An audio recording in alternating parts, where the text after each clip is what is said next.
Hello students, how are you? Fine. Okay. Now today we will start the next part of this polynomial which is we have to study today standard form of polynomial, then index form of the polynomial and then coefficient form of the polynomial. First we will study standard form of a polynomial. बघा आता आपल्याला standard form of a पॉलिनॉमियलचा standard फॉर्मचा study करायचा आहे बघा. Standard form of a polynomial first. आता कसा असेल स्टँडर्ड फॉर्म ते एकदा समजून घ्या. Suppose here one of the polynomial is given p of x. Suppose here x raised to 4 minus 3x raised to 5. Suppose first plus here 2x cube plus x plus 7 like this given. कसं तुम्हाला दिलं असेल बघा. Suppose this is one of the given polynomial. Now we have to write this given polynomial in its standard form. आता या polynomial आपल्याला standard form मध्ये लिहायचंय.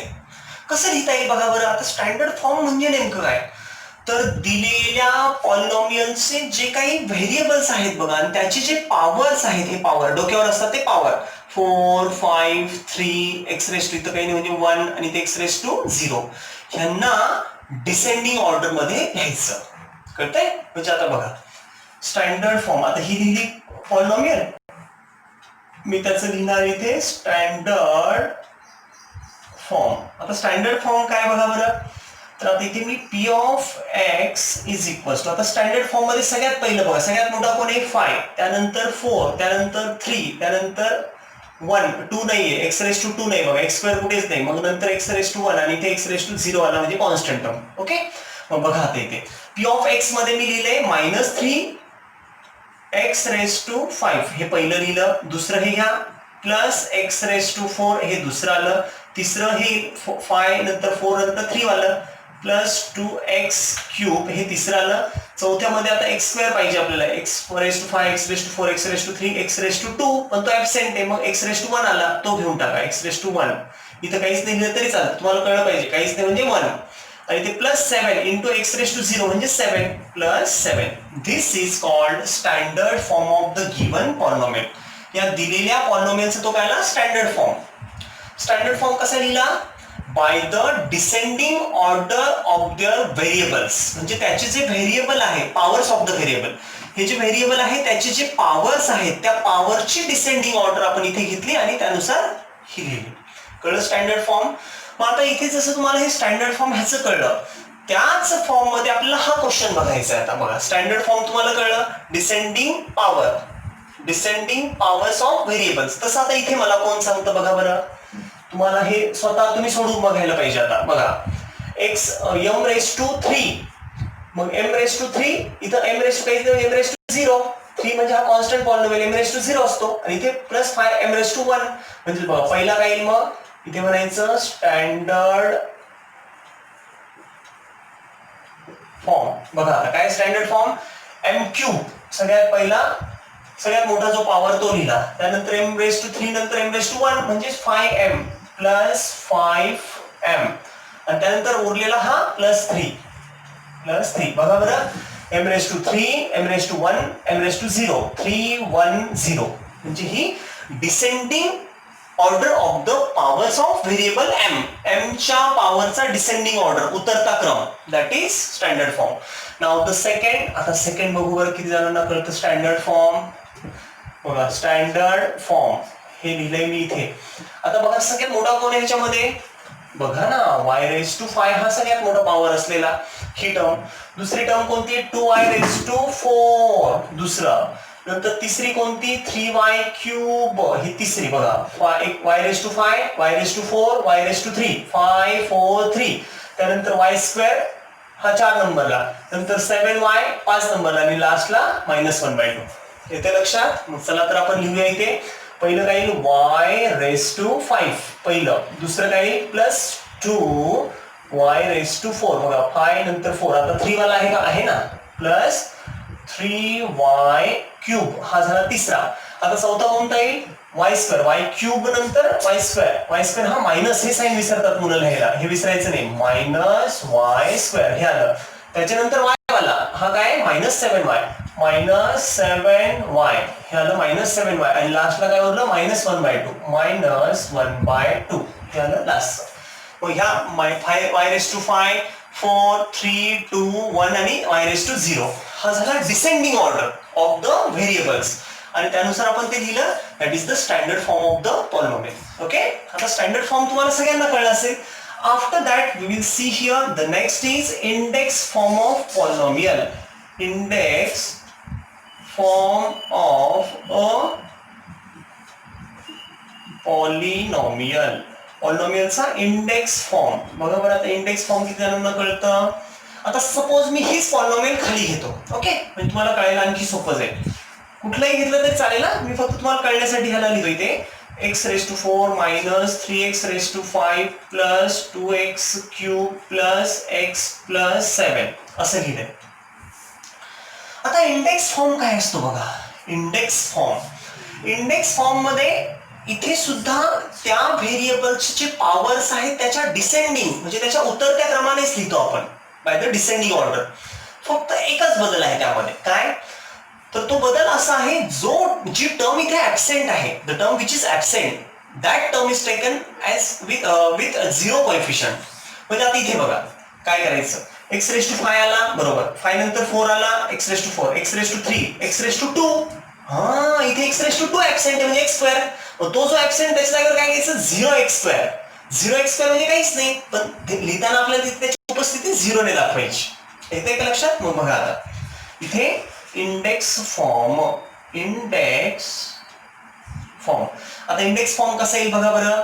इथे बघा पहिलं आपण ह्याला p ऑफ x. आता इंडेक्स फॉर्म मध्ये कसं पहिलं हे घ्यावं लागेल, -3x⁵ हा पहिला आला. नंतर सेकंड हा आला x⁴, बघा 5 4. नंतर 3 वाला आहे कोणी आहे ना 2x³ प्लस 2x³ आला तिसरा 5 4 3.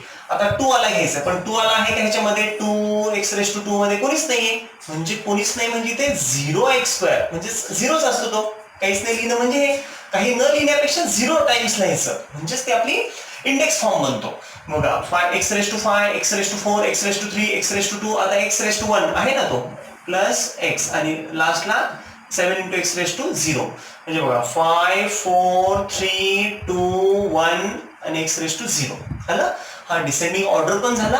आणि आता ह्याच्यात जो कोणी ऍबसेंट होता हा 0 ऍबसेंट होता, त्याला आपण काय केलं, सॉरी x² ऍबसेंट होता म्हणजे 0x². इथे जर समजा हा ऍबसेंट असता x वाला, इथे आपण इथे लिहिलं असतं 0x. सपोज इथे ऍबसेंट असता x⁴, तर मी इथे काय लिहिलं असतं 0x⁴. आलं का लक्षात. आता जो ऍबसेंट आहे त्याला 0 कोएफिशियंट लावायचं त्याच्या समोर. आता 0x² म्हणजे 0 × एनिथिंग 0 म्हणजे इथं 0च आहे ऍक्च्युली. पण लिहिताना आपल्याला वाटतं चला बाबा त्याची जागा कोणीतरी आहे तिथं, जागा दाखवलेली त्याची असं. That is index form. Okay, and the last is बघा आता इंडेक्स फॉर्म झाला and last is coefficient form.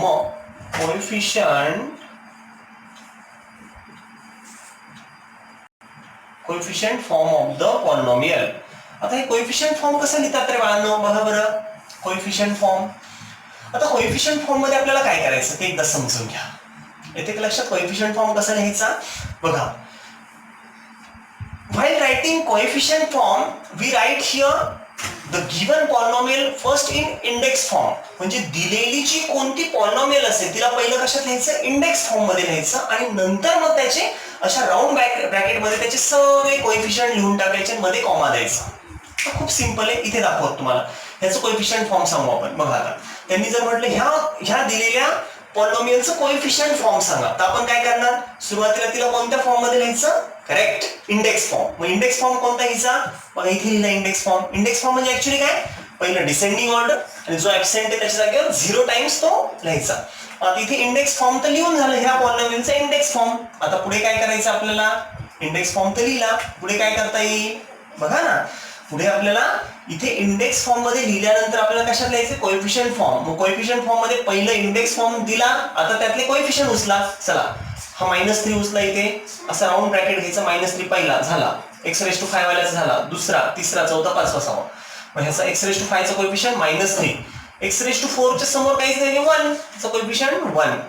तिसरं बघा, पहिलं झालं, दुसरं, आता तिसरं. एक्स क्यूबचा कोएफिशियंट 2, एक्स स्क्वेअरचा कोएफिशियंट 0. बघा इंडेक्स फॉर्म मध्ये 0 वापरतो त्यामुळे ह्याच्यात सुद्धा 0 आला. आणि इथे x⁻1 त्याचा कोएफिशियंट काहीच नाही म्हणजे 1. आणि इथे 7 इंटू इथे काहीच नसतं म्हणजे x⁻0 असतो. ह्याचा कोएफिशियंट हा आला 7. That 7 is here. कळलं का सगळ्यांना? कोएफिशियंट फॉर्म म्हणजे दिलेल्या कुठल्याही पॉलिनॉमियलचा जर आपल्याला कोएफिशियंट फॉर्म विचारला तर पहिलं तुम्हाला ते कशात लिहावं लागेल? करेक्ट, इंडेक्स फॉर्म मध्ये. इंडेक्स फॉर्म कसा लिहितात? पहिलं डिसेंडिंग ऑर्डरनं व्हेरिएबल लिहायचे, जो ऍबसेंट त्याला 0 लावून तो लिहून टाकायचा.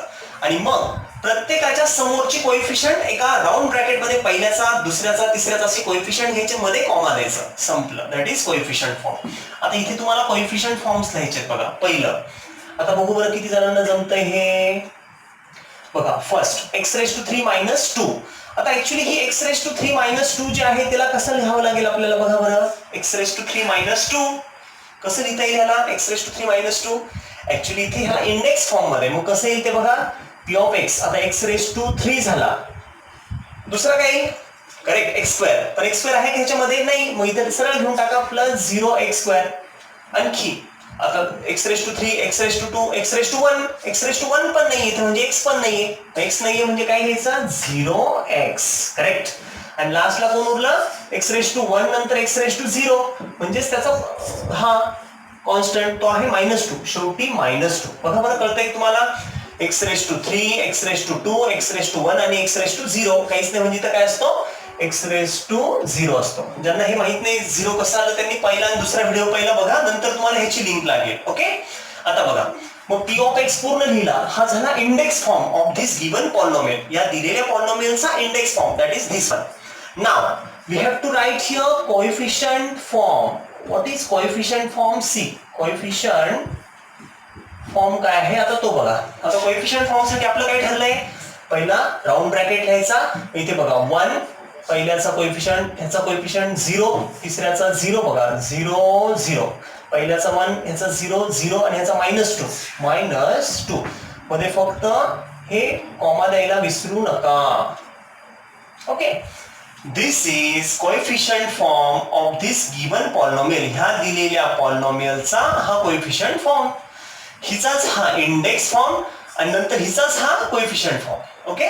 पहिलं जो तुम्हाला ज्यावेळेस कोएफिशिएंट फॉर्म लागतो त्यासाठी पहिलं काय लिहायचं? इंडेक्स फॉर्म मध्ये आणि नंतर त्याला कोएफिशिएंट फॉर्म मध्ये लिहायचं. ओके.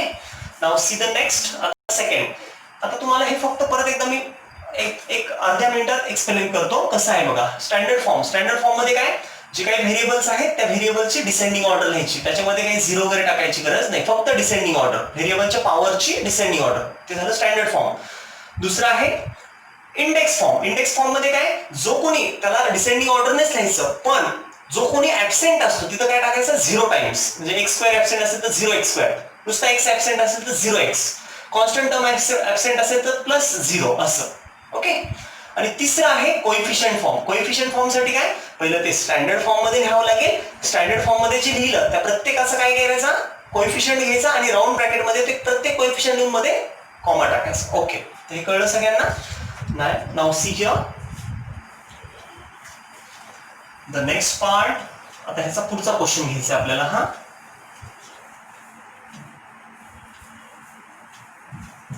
बघा बरं लक्षात येते का बाळांनो? नेक्स्ट क्वेश्चन कोणता आहे आता? हा 5y. बघा सेकंड नंबरचा आहे 5 टाइम्स y, 5y. कळतंय? आता बघा हे झालं p ऑफ y. ह्याला आपण असं म्हणू शकतो p of y is equals to 5y. आता त्याच्यात कोण ऍबसेंट आहे बघा ना, y⁻1 म्हणजे शेवटी काय y⁻0 आला ऍबसेंट आहे. म्हणजेच काय, कसं लिहायचं बघा. इथे p ऑफ, इथे सांगू आपण त्याचा इंडेक्स फॉर्म. तुम्हाला काय विचारलंय? पहिलं कोएफिशिएंट फॉर्म. पहिलं मी ह्याला p ऑफ y ला व्यवस्थित लिहून घेतो इंडेक्स फॉर्म मध्ये. कसं आहे त्याचं इंडेक्स फॉर्म? 5y एवढंच दिलंय. तर तुम्हाला हे कळलं पाहिजे 5y⁻1 आणि y⁻0 आला कोणतरी लास्टला असतो ना, मग तो नाहीये म्हणजे इथे 0 आला. कळतंय का?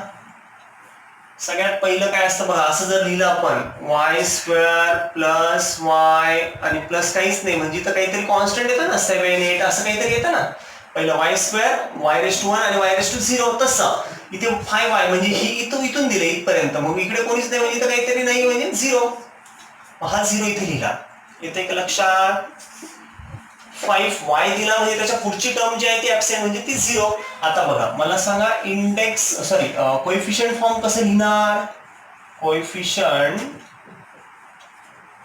फॉर्म इज इक्वल्स टू, आता कोएफिशियंट फॉर्म काय बघा, ह्याचा कोएफिशियंट काय 5, हा आला 5, ह्याचा कोएफिशियंट किती आहे 0, हा 0 झालं. दिस इज कोएफिशियंट फॉर्म. आता नेक्स्ट बघू आपण. त्यानंतरचं कोणतं आहे तिसरा बघू. आता हे किती जणांना जमतंय मला बघायचंय. त्याच्यावर तुम्हाला मी आता लगेच हा लेक्चर संपलं की तुमच्या व्हॉट्सअप ग्रुपवर मी त्याचे होमवर्क पण पाठवणार आहे, तो पण तुम्हाला सोडवायचा आहे. आणि होमवर्क पहिल्या दिवशी मी काय करणार आहे ते फक्त क्वेश्चन देणार आहे आणि दुसऱ्या दिवशी त्याची आन्सर शीट देणार आहे. आन्सर शीट मध्ये त्याचे उत्तर कसे आहेत ते तुम्ही टॅली करायचे, फक्त करेक्ट आहेत की नाही. आता बघा थर्ड जे आहे बघा 2m⁴ टू, ह्याला आपण असं म्हणू p of m. m variable दिसतोय म्हणून p of m. p of m काय दिसतोय 2m⁴ then -3m² प्लस 7 हे दिलंय. आता आपण ह्याला व्यवस्थित लिहू बघा. इंडेक्स फॉर्म मध्ये जर लिहिलं p of m is equals to बघा, आता इथे 2m⁴, हा 2m⁴. आता इथे इंडेक्स फॉर्म मध्ये तुम्हाला कळलं पाहिजे काय ऍबसेंट आहे बघा, m⁴ नंतर m⁴. m⁴ तो कुठेच नाहीये, मग इथे घ्यायचा 0. करेक्ट, 0 m⁴ हा ऍबसेंट आहे म्हणून 0 लावला. नंतर m⁴, m⁴, m⁴ म्हणजे m² आहे ना, -3m² घेऊन टाका, -3m². त्याच्यानंतर कोण येईल आता 4 3 2 1 वाला म्हणजे m वाला आहे ह्याच्यात नाहीये म्हणजे 0m. आणि त्यानंतर लास्टला हा कॉन्स्टंट टर्म 7. हे झालं त्याचं इंडेक्स फॉर्म. आता कोएफिशियंट फॉर्म बघा बरं. कोएफिशियंट फॉर्म, आता काय कोएफिशियंट फॉर्म याचा लक्षात घ्या. आपलं काय ठरलंय राऊंड ब्रॅकेट, आणि कोएफिशियंट मध्ये बघा 2 0 ह्या प्रत्येकाचा ह्याचा कोएफिशियंट ह्याचा, कारण हे डिसेंडिंग ऑर्डरने लिहिलंय, ह्याचा 2 0 -3 0 7. तर 2 0 -3 0 7 0 7 या प्रत्येकाचे हे कोएफिशियंट झाले आणि त्या कोएफिशियंटला कशाने कॉमाने सेपरेट केले. This is the coefficient form of the given third polynomial, this one. आता हे दिलंय बघा -2/3. चौथं बघा -2/3. ऍक्च्युली हे काय आता लास्टचं कॉन्स्टंट टर्म आहे, ह्याला काय असतं काहीच नाही, म्हणजे इथं काय असेल x⁻0 घ्या, m⁻0 घ्या, असं काहीतरी घ्या. बरोबर आहे. मग आपलं काय ठरलंय कोएफिशियंट फॉर्म, त्याच्यामध्ये काही चेंजेस करण्याची गरज आहे का बघा. काही जणांना कळणार नाही आता हे कसं आलं, अरे -2/3 म्हणजे इंटू x⁻0 म्हणजे 1 म्हणजे हे तेवढंच आहे.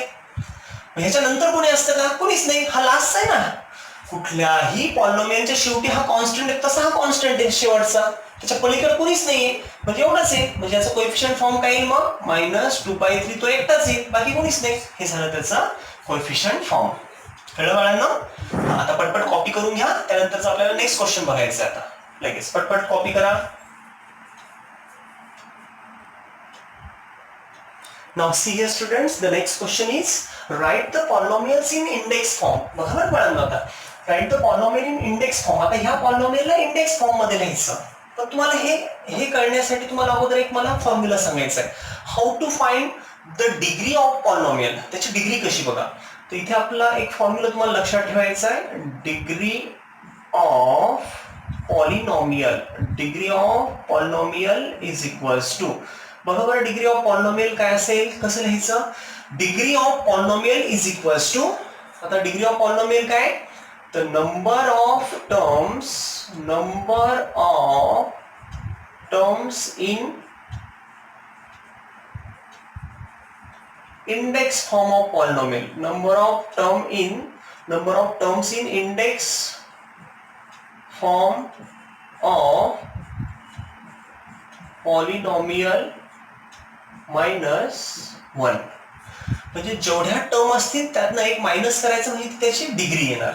आता थोडक्यात तुम्हाला सांगतो कसं. बघा आता सपोज इथे असं लिहिलेलं आहे बघा 7 5 3 2 असं काहीतरी दिलंय तुम्हाला, असं त्याचा हा फॉर्म दिलाय आणि त्यांनी म्हटलं काय, find the degree of the polynomial, त्या पॉलिनोमियलची डिग्री फाइंड करायची. मग बघा आता पहिलं आपल्याला डिग्री फाइंड करण्यासाठी number of terms in index form of the polynomial, आता हा त्याचा कोएफिशियंट फॉर्म झाला, पण इंडेक्स फॉर्म मध्ये कसं येणार 1 2 3 4 आपण हे मोजणार किती आहेत. आता number of terms in index form of polynomial ह्याचा इंडेक्स फॉर्म जनरली ह्याच्यापासूनच इंडेक्स फॉर्म बनतो ना, इंडेक्स फॉर्म वरनं हे बनतं.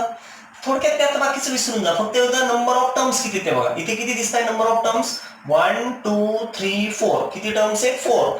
आपलं काय ठरलं त्यातून -1 करायचं बघा. नंबर ऑफ टर्म्स किती 1 2 3 4 4 टर्म्स आहेत, त्या नंबर ऑफ टर्म्स मधनं 1 मायनस करा, -1 म्हणजे किती आला 4 - 1 3. धिस 3 इज द डिग्री, तीच त्याची काय झाली डिग्री. किती सिंपल आहे बघा. इथे 4 असतील 1 2 3 4, त्यातून 1 कमी करायचा म्हणजे 3. इथे जर 10 असते तर त्यातलं 1 कमी केलं, इथे 9 आलं असतं म्हणजे डिग्री 9. ओके. आता बघा, आता ही डिग्री ह्याच्यात द्यायची आपल्याला, मग ह्याला आपल्याला काय करावं लागेल, एक व्हेरिएबल घ्यावं लागेल. इथे व्हेरिएबल जर घेतला बघा 7, आता x हा व्हेरिएबल घेतला तर डिग्री किती ह्याची 7x3, x3, नंतर x3, x2, x1 आणि x0 असं करावं लागेल. म्हणजे 7x³ प्लस 5x² बघा, 3 नंतर 2, नंतर x1, 1 किती 3 into x1 आणि नंतर 2 into x0 plus 2 into x0 बघा बरं. 7x3 plus 5x2, 3x1, x काहीच नाही म्हणजे 0. म्हणजेच तुम्हाला हे कळलं पाहिजे, जर 4 टर्म असतील 1 2 3 4 तर इथे डिग्री 3 येते. इथे जर 5 टर्म असतील तर इथे डिग्री किती येईल 4, म्हणजे 1 ने कमी येते, म्हणून -1 करतो इथे आपण. कळतंय. आता इथे मला सांगा बरं, इथे टर्म्स बघा किती आहे 1 2 3. इथे जर 3 टर्म आहे तर डिग्री किती येईल मग 1 ने कमी म्हणजे 2. मग बरोबर बघा. आता इथे सांगायचं डिग्री इज इक्वल, इथे तुम्ही डिग्री इज इक्वल इथे टोटल किती 1 2 3 3 टर्म्स आहेत, त्यातून -1 करा, मग degree 3 -1, number of terms -1 that is equals to 2, म्हणजे ह्याची डिग्री किती येईल 2. मग आता आपल्याला ती पॉलिनॉमियल लिहायची बघा इन इंडेक्स फॉर्म. इथे म्हणू आपण इंडेक्स फॉर्म. इंडेक्स फॉर्म कसा लिहायचा बघा, डिग्री किती येते 2, म्हणजे बघा 1 2 3, इथे आला 1x, इथे x घेतला, इथे x घ्यावा लागेल सगळीकडे, टेकिंग x ॲज ए व्हेरिएबल. मग आता इथे आपण म्हणू index form with x variable सोबत लिहितोय आपण इंडेक्स फॉर्म. मग बघा बरं काय, आता त्याची डिग्री किती आली 2, हे टोटल 3 आहे म्हणजे 1 न कमी करायची डिग्री 2 म्हणजे 1x². आता 2 इथे घ्यायचं प्लस 2 x² नंतर काय येतो x2, x1 प्लस x0, पण त्याचा कोएफिशियंट हा 3 येईल इथं. येते लक्षात. बघा पहिलं 1x², 2x आणि 3x0, हा नाही लिहिला तरी चालतो, लिहिला तरी चालतो, लास्टचा कॉन्स्टंट आहे म्हणजे हे 3 होते म्हणून डिग्री 1 ने कमी आली 2. 1x² plus 2x plus 3x0 ते असं. आता इथे बघू बरं किती जणांना कळतं हे, ह्याची डिग्री किती येईल. आता एकदम छान पैकी तुम्ही ह्याच्यावर विचार करायचा आणि मग सांगायचं. बघा बरं 1 2 3 4 5 टर्म्स किती आहेत 5 टर्म्स. जर 5 टर्म्स असतील तर बघा बरं मग 5 ह्या टर्म्स आणि त्यातून 1 मायनस करायचं म्हणजे डिग्री किती आली 4. करेक्ट. मग आता आपल्याला त्याचं लिहायचं आहे index form with x variable. Index form कशात लिहायचा, व्हेरिएबल x घ्यायचा. आता बघा बरं इथे 1 2 3 4 5 5 टर्म्स म्हणून डिग्री 1 ने कमी 4. 5 टर्म्स होत्या मग त्यातलं 1 कमी करायचं ठरलं म्हणजे 4 त्याचा डिग्री. आता बघा इथे x4 हे झालं, डिग्री 4 म्हणजे x4, पण कोएफिशियंट लिहावं लागेल ना 5, म्हणजे बघा ह्या 5 वाल्याचं 5 into x4 प्लस आता दुसरा इथे x किती 3 ह्याचा, इथे x4, x3, x2, x1, x0 असे येणार, त्याच्या समोर हे लिहायचे. आता x3 लिहिला पण कोएफिशियंट तर 0 आहे म्हणजे 0x³. कळतंय. आता पुढचं मला कळलं x4, x3 म्हणजे इथे x2, पण x2 चा इथं कोएफिशियंट बघा, पहिलं झालं, दुसरं झालं, आता तिसऱ्याचं इथं तर 0 आहे मग इथे 0 घ्या. चौथं x4, x3, x2 and x1, but here x1 is what 0 coefficient, therefore 0, आणि लास्टला मग -1. This is the index form with x as a variable. जमेल का. आता हे मी सोडवण्याच्या अगोदर तुम्ही स्वतः ट्राय करायचं, नाही कळलं तर मग मला तुम्ही त्यात नंतर बघायचं. बघा इथे म्हणायचं डिग्री. आता तुमच्यापैकी मला विश्वास आहे अगदी 95% मुलांना सगळ्यांना कळलं असेल याचा डिग्री किती. बघा बरं 1 2 3 4 टर्म्स म्हणजे डिग्री किती 3 एक ने कमी, 4 टर्म्स म्हणजे एक कमी करायचं म्हणजे डिग्री 3, म्हणजेच डिग्री काय 4 टर्म्स आहे त्यातून -1 करायचं म्हणजे उरलं 3, दॅट इज द डिग्री. मग आता बघा डिग्री इथे लिहिताना इथं कसं लिहिणार आपण, इंडेक्स फॉर्म. इंडेक्स फॉर्म बघा बरं, आता इंडेक्स फॉर्म मध्ये काय करावं लागेल आपल्याला, इंडेक्स फॉर्म मध्ये पहिलं काय 3 डिग्री म्हणजेच x⁻3, पण पहिला कोण आहे हा, मग ह्या इथे -2x³ ह्याच्यासोबत x³ ह्याच्यासोबत x² ह्याच्यासोबत x आणि ह्याच्यासोबत x⁻0 म्हणजे काहीच नाही. आता -2x³ प्लस आता इथे बघा x³ नंतर x² पण त्याला कोण लागेल इथे 2, हा इथे लिहावा लागेल. नंतर x³ x² नंतर इथे x, पण x सोबत कोण येईल -2, इथे -2 हा घ्यावा लागेल इथे, आणि लास्टला +2 that is here which is the index form. त्याला p ऑफ x असं म्हणू शकता तुम्ही. इथे सुद्धा p of x polynomial in x, इथे सुद्धा पॉलिनॉमियल इन x. अलग लक्षात. मग इंडेक्स फॉर्म कडे कसे लिहायचे, किती सिंपल आहे बघा. त्यांनी जेवढे हे इथे दिले असतील 1 2 3 किंवा इथे समजा 100 दिले असे 100 लिहिले तर डिग्री काय येईल मग 100 मधून 1 मायनस म्हणजे 99. मग तिथं तुम्ही x घ्या y घ्या कुठलाही घ्या व्हेरिएबल, म्हणजेच x⁻² काय येईल मग 99, आणि मग पुढची जे असतील तशी लिहा. कळलं. मग आता हे जर तुम्हाला कळलं असेल, ह्याला व्यवस्थित नसेल कळलं तर परत तो व्हिडिओ मागे रिवाइंड करून त्याला परत मागे घेऊन परत बघा. असं 2-3 वेळेस तुम्ही बघितलं तर तुम्हाला निश्चितपणे ते कळेल, आणि नाही कळलं तर मला कॉल करून विचारा. ओके, पटपट कॉपी करून घ्या.